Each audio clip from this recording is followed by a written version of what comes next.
नमस्ते। मोरारजी देसाई राष्ट्रीय योग संस्थान, जो कि आयुष मंत्रालय भारत सरकार के अंतर्गत एक महत्वपूर्ण संस्थान है। इसी संस्थान ने हाल ही के दिनों में एक वैकेंसी रिलीज की हुई है। यह वैकेंसी कौन से पोस्ट के लिए है, कितने पोस्ट की यह वैकेंसी आई है, इस पोस्ट के ऊपर अगर कोई सिलेक्ट होता है तो उसको पेमेंट कितना मिलेगा, इसके बाद में ये वैकेंसी की लास्ट डेट, फॉर्म फिल भरने की कौन सी लास्ट डेट है, इसके बारे में सारी जानकारी साझा करने के लिए ये वीडियो बनाया जा रहा है।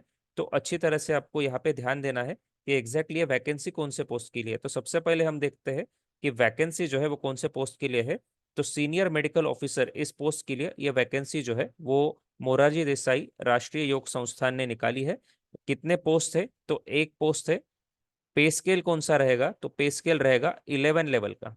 इसमें आपको 67,700 से लेके 2,08,700 रुपए तक पे स्केल रहेगा। इसके साथ साथ नॉन प्रैक्टिसिंग अलाउंस भी आपको मिलेगा। इसके साथ साथ अभी ये वैकेंसी आपको कहाँ पे नजर आएगी, तो ये वैकेंसी अगर आप Morarji Desai national institute of yoga के वेब पेज के अगर आप जाओगे तो वहाँ पे आप वैकेंसी पे अगर क्लिक करोगे तो आपको यहाँ पे स्पेसिफिकली दिख जाएगा कि vacancy notice for post of senior medical officer on regular basis. यहाँ पे नंबर ऑफ पोस्ट दिए गए हैं कि एक पोस्ट है। इसके बाद में फीस कितनी है वो हम आगे देखने ही वाले हैं, लेकिन लास्ट डेट क्या है फॉर्म फिल करने की, तो last date for form filling is 22/9/2025। तो हम डिटेल में अभी ये जो पीडीएफ आया है, ये वैकेंसी आई है, इसके बारे में जानकारी लेंगे। तो यहाँ पे नेम और पे स्केल हमने पहले ही पता करा लिया है कि सीनियर मेडिकल ऑफिसर के लिए वैकेंसी आई है। 11 लेवल सीपीसी यहाँ पे स्केल रहेगा, वो कितना रहेगा, तो 67,700 से लेके 2,08,700 प्लस नॉन प्रैक्टिसिंग अलाउंस। अभी ये कौन से कैटेगरी के लिए रिजर्व है क्या ये पोस्ट, तो नहीं, ये अनरिजर्व कैटेगरी के लिए एक पोस्ट रिजर्व है। तो यहाँ पे इसका क्लियर मीनिंग है कि यहाँ पे ओपन का कैंडिडेट भी यहाँ पे अप्लाई कर सकता है। SC ST OBC EWS सारे के सारे कैंडिडेट जो है इस पोस्ट के लिए अप्लाई कर सकते हैं। तो मिनिमम क्वालिफिकेशन की क्या जरूरत है अगर हमें सीनियर मेडिकल ऑफिसर बनना है, तो स्पेसिफिकली यहाँ पे बताया गया है कि PG डिग्री इन मेडिसिन। एक तो MBBS MD MBBS MS, वो लोग भी इसके लिए अप्लाई कर सकते हैं। और अगर हम आयुर्वेद के बारे में बात करेंगे तो MD आयुर्वेद की डिग्री जो है इसके लिए एक मिनिमम क्वालिफिकेशन के तहत यहाँ पे बताए गए हैं। तो जिन्होंने भी MD कंप्लीट किया है वो सारे के सारे स्टूडेंट सीनियर मेडिकल ऑफिसर की पोस्ट के लिए यहाँ पे एलिजिबल हो गए। इसके साथ साथ जिन्होंने BMS किया है वो भी इसके लिए एलिजिबल है, लेकिन बस एक शर्त यहाँ पे रखी गई है कि BMS degree with minimum 55% of mark, मतलब 55% से ज्यादा जिनको BMS में मार्क्स मिले हैं वो इसके लिए एलिजिबल है। लेकिन इसके साथ साथ और एक शर्त यहाँ पे लिखी गई है कि स्पेसिफिकली कहा गया है कि 5 years experience as medical officer in pay level of 10, मतलब पे लेवल 10 पे अगर 5 साल के लिए BMS बच्चे ने सर्विस दी हुई है, इसके साथ साथ उसको अगर 55% से ज्यादा मार्क है, तो ही वो यहाँ पे एलिजिबल है। ये आपको ध्यान में रखने की जरूरत है। तो मिनिमम इसेंशियल क्वालिफिकेशन हमने देख ली है, एक तो MD आयुर्वेद हो या फिर BMS है तो उसको 55% मार्क होने चाहिए और 5 साल की उसकी सर्विस होनी चाहिए। और डिजायरेबल क्या है, मतलब ये होना मस्ट है ऐसा नहीं है, लेकिन होगा तो बहुत अच्छा है। तो इसके लिए कहा गया है कि PhD अगर कोई कैंडिडेट है तो वो डिजायरेबल कंडीशन आ गई है। इसके साथ साथ रिसर्च वर्क उसका अगर अच्छे जर्नल में, UGC केयर में या फिर स्कोपस वगैरह ऐसे बड़े बड़े जर्नल्स में अगर पब्लिश है तो वो डिजायरेबल कैटेगरी में आया है। ये चीज़ आपको यहाँ पे पता रखने की ज़रूरत है। इसके साथ साथ एक चीज़ आपको और पता रखने की ज़रूरत है कि इसके लिए एज लिमिट क्या है। ऐसा नहीं है कि 50 साल का कोई स्टूडेंट है वो अगर इसके लिए अप्लाई करता है तो एलिजिबल है, ऐसा नहीं है। मैक्सिमम एज लिमिट क्या बताई गई है, तो 40 साल। मैक्सिमम एज लिमिट क्या बताई गई है यहाँ पे, तो 40 साल ये मैक्सिमम एज लिमिट यहाँ पे बताई गई है। और मोड ऑफ रिक्रूटमेंट क्या बताया गया है, तो डायरेक्ट रिक्रूटमेंट जो है ये मोड ऑफ रिक्रूटमेंट यहाँ पे बताया गया है।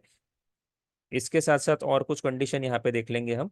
एक तो यहाँ पे एप्लीकेशन फॉर्म के पहले कुछ बेनिफिट्स भी बताए गए हैं कि जो सारे बेनिफिट्स सेंट्रल गवर्नमेंट के एम्प्लॉयज को मिलते हैं वही सारे बेनिफिट जो है वो अगर कोई candidate as a senior medical officer Morarji Desai national institute of yoga में सिलेक्ट हो जाता है तो उसको वो सारे बेनिफिट्स मिलने वाले हैं। ये चीज यहाँ पे क्लियर की गई है। बाकी की कंडीशन क्या है, तो जो भी बच्चा, जो भी स्टूडेंट फॉर्म फिल करेगा वो भारत का नागरिक होना चाहिए, तो ये बिट ऑब्वियस है। इसके साथ साथ यहाँ पे एक चीज इन्होंने यहाँ पे बताई है, जो भी क्राइटेरिया यहाँ पे मिनिमम एलिजिबिलिटी क्राइटेरिया बताया है वो एक एक उन्होंने एक कुछ तो भी लिमिट होनी चाहिए इसलिए वो सेट किया है, लेकिन कॉम्पिटेंट अथॉरिटी को ये सारे के सारे राइट्स है कि अगर समझो 200 400 1000 ऐसे एप्लीकेशन आ जाते हैं, तो उनमें से अगर उनको स्पेसिफिक कुछ एप्लीकेशन निकालने हैं, तो उसमें वो स्पेसिफिक क्राइटेरिया लगा सकते हैं कि जिन्होंने एमडी किया है उनको ही लेना है, जिन्होंने पीएचडी किया है उनको ही लिया लेना है। इस प्रकार का क्राइटेरिया लेने का सारा अधिकार जो है वो कॉम्पिटेंट अथॉरिटी को है, ये यहाँ पे बताया गया है। इसके साथ साथ जो भी एक्सपीरियंस सर्टिफिकेट आप इस फॉर्म में डालोगे, वो एक्सपीरियंस सर्टिफिकेट में अगर आपने कहीं पे पार्ट टाइम बेसिस पे जॉब किया है, डेली वेजेस पे जॉब किया है, या फिर एज अ गेस्ट फैकल्टी आप कहीं पे गए हो, तो वो एक्सपीरियंस यहाँ पे काउंट होने वाला नहीं है।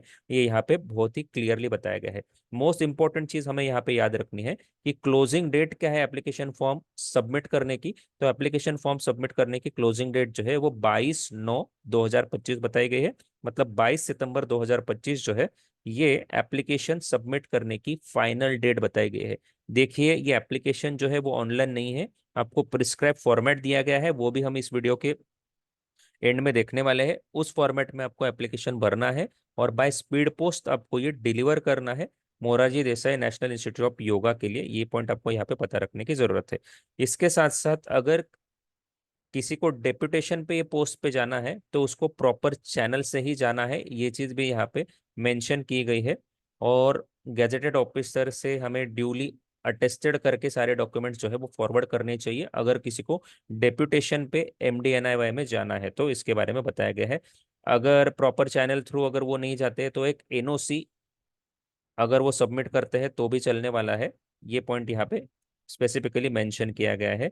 इसके साथ साथ एप्लीकेशन फॉर्म आपने सबमिट कर दिया, इसके बाद में आपको इंटरव्यू के लिए कॉल कब आएगा, या फिर आपकी रिटर्न टेस्ट होगी क्या, ये सारी चीज़ों के बारे में इंफॉर्मेशन जो है वो आपको Morarji Desai national institute of yoga जो है वो आपको ईमेल के द्वारा या फिर स्पीड पोस्ट के द्वारा आपको इसके बारे में जानकारी जो है वो प्रोवाइड करने वाला है।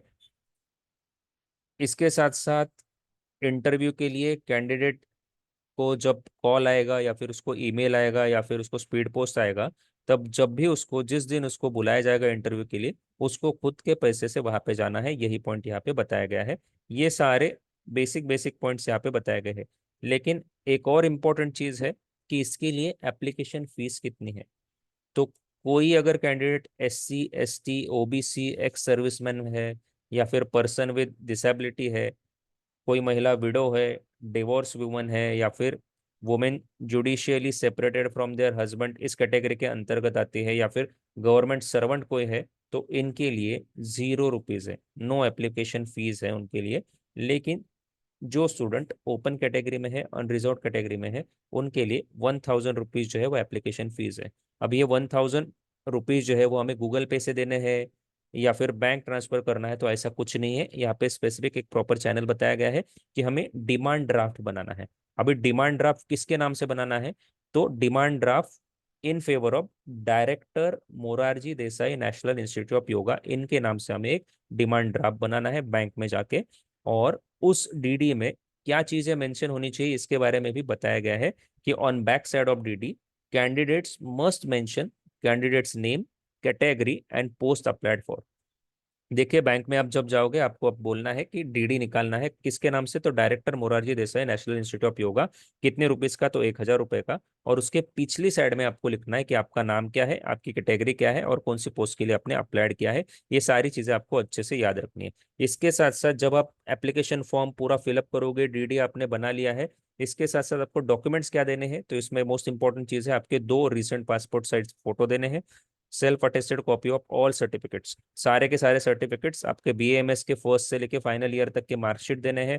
बीएमएस इंटर्नशिप कंप्लीशन सर्टिफिकेट हो गया, या फिर आपके काउंसिल का सर्टिफिकेट होगा, रजिस्ट्रेशन सर्टिफिकेट हो गया, एमडी के फर्स्ट ईयर फाइनल ईयर के सर्टिफिकेट्स हो गए, एमडी डिग्री का सर्टिफिकेट हो गया, एडिशनल क्वालिफिकेशन का सर्टिफिकेट हो गया, या फिर आप किसी संस्थान से आप पीएचडी कर रहे हो या फिर पीएचडी आपका हो गया है, तो ये सारे के सारे सर्टिफिकेट्स आपको सेल्फ अटेस्टेड करके भेजने हैं। सेल्फ अटेस्टेड इसकी कॉपी आपको भेजनी है। कौन से एड्रेस पे ये कॉपी भेजनी है हमें, तो ये कॉपी जो है हमें the director Morarji Desai national institute of yoga, 68 Ashok road, new Delhi 110001, इस पते पर हमें भेजनी है। इसके बारे में बताया गया है। और एनवलप में जब आप ये कॉपी भरोगे तो एनवलप के ऊपर आपको स्पेसिफिकली मेंशन करना है कि application for the post of, कौन सा पोस्ट है आपका, तो सीनियर मेडिकल ऑफिसर। ये सारी चीजें यहाँ पे बताए गए हैं। ये सारे के सारे पॉइंट्स आपको जब भी आप ये एप्लीकेशन फॉर्म भरोगे तो ये ध्यान में रखना है। अभी इसमें कौन सा एप्लीकेशन इनवैलिड हो जाएगा, तो जिस एप्लीकेशन जो है वो 22 सितंबर के बाद में प्राप्त होगा वो इनवैलिड हो जाएगा। प्रिस्क्राइब फॉर्मेट में अगर एप्लीकेशन नहीं है तो वो भी इनवैलिड हो जाएगा। क्वालिफिकेशन आपकी अगर बीएमएस विथ 5 ईयर एक्सपीरियंस नहीं है या फिर एमडी आयुर्वेद आप नहीं हो तो ये आपके लिए डिस्क्वालिफिकेशन क्राइटेरिया हो जाएगा। फोटोग्राफ्स अगर लेटेस्ट नहीं भेजी है तो वो भी डिस्क्वालिफाइड कैटेगरी में आ जाएगा। ये सारी बातें आपको ध्यान में रखनी है। अब ये फॉर्म कैसा है, तो ये फॉर्म भी यहाँ पे दिया गया है, प्रोफॉर्मा दिया गया है। यहाँ पे आपको आपकी फोटो पेस्ट करनी है। इसके बाद में ये फॉर्म दिया गया है जिसमें आपको नेम, कौन सी पोस्ट के लिए आपने अप्लाई किया गया है, ये सारी चीज़ें आपको यहाँ पे बतानी है। प्रेजेंटली आप कौन से पोस्ट के ऊपर काम कर रहे हैं, प्रेजेंटली आपका पे लेवल क्या है, पे बैंड क्या है, ये सारी चीज़ें आपको पता रखने की ज़रूरत है। और वो चीज़ आपको यहाँ पे भरनी है। डेट ऑफ बर्थ आपकी डालनी है, आपका रिसेंट ऑफिस एड्रेस क्या है, ये सारी चीज़ें, ईमेल एड्रेस हो गया, एजुकेशन क्वालिफिकेशन और आपका एक्सपीरियंस, ये सारी चीज़ें इस फॉर्म में, प्रोफॉर्मा में आपको भरनी है और साइन करके आपको ये फॉर्म जो है भेजना है। तो इस प्रकार की ये वैकेंसी है। बहुत ही अच्छी वैकेंसी है, परमानेंट पोस्ट है। सभी ने ये एग्ज़ाम या फिर ये वैकेंसी में क्रैक करने की कोशिश करनी चाहिए, क्योंकि ऐसे मौके बार बार नहीं आते हैं। यहाँ पे हम रुकते हैं।